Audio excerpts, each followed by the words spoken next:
Well, mi dico bisogna no vai ma c'è bom, posso variare, non so come sa copi entusiasmo, non sa drenta cria bom, non sa a hereda una situazione basta ferfero den cria bom. E situazione ta culpa e próximo 5 anni cria bom lo vai ting perdida e perdida che lo surpassa $100.000 depois de 4 anni. Então, nós adrenta, nós sabemos, não, vamos buscar uma solução para a situação aqui, vamos ter um plano de manejo, do qual nós estamos salvaguardar, criar bom, e nós só para que existir também. Nós dizemos, nós também terá, eigenlijk nós apontamos mais que culo por hasi para salvar a organização. De maneira, turende essa criar bom, uma organização de quando quero não, associação, que está compra comida para vender quando quero não. Que junto nós está compra e por para ter preço mais bom possível. Maneira que ele está comprando comida agora aqui, e não pode ter enganar se você vai cada container que ele compra dá $2.000 na Gana, o gasto não operacional depois de conta tudo isso aí não, pode vai ganhar agora que ele queda com perdida. Que começa bem aí, mas bem uma forma outra de comprar comida, esta compra comida na bulk.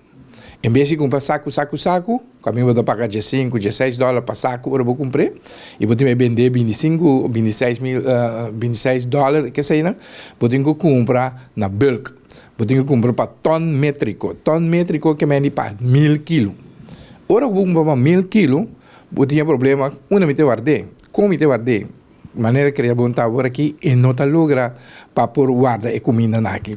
Por isso nós dizemos, bom, van entrar um edifício e tu desejo que aia for criar bom da Bíblia com ele, mas esse edifício grande, pero também van por na trata e comida na mais milhão para durar mais largo. Se vou comprar para ton métrico, não é comida mas vai guardar de uma temperatura que está agradável para a comida dura largo. Senão vou estar para dar ele bobo.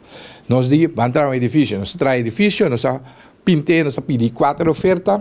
Nós arranha uma boa oferta, de oferta que nós saímos, nós começa a pagar e promete 30%. Já aí não está um pleitamento com o comissariado, para sobre o comissariado, não me será dona ok. Nós, a sair do ponto de vista que, em reunião general, já a aprovar o tratamento do edifício, nós começa a trazer. Que pensamento que o comissariado vai meio, para não reaccionar riba lo que nós amanda para nada. Esse é o nosso plano de trabalho, que nós temos em 2022. Pois nós vamos atrás, nós vamos seguir atrás, com o entusiasmo, vai, buscamos de comprar comida mais barata, em vez de comprar na Holanda, só nós precisamos de comprar na São Domingo, na Espanha, mais barata. Então, Andrés está correndo 2 viagens para Luna, São Domingo, pois nós não temos problema com o transporte tampouco. Isso aí também genera um problema. Então, foi de julho, nós saímos para uma schorsing. Depois a schorsing vai cambiar de ordem matrícula, medida de ordem, um bom assim mais coisa. E depois, ela bolé, em dezembro, nós bolé, riba e ordem matrícula, nós saímos, bolé, schorsing. Depois, a bolé cambia, a schorsing de ordem matrícula, e ainda não está agora aqui. Quando em 2022, aí, para de problema com, em luna não, nossa cinta, 6 lunas seguro, nós não podemos funcionar.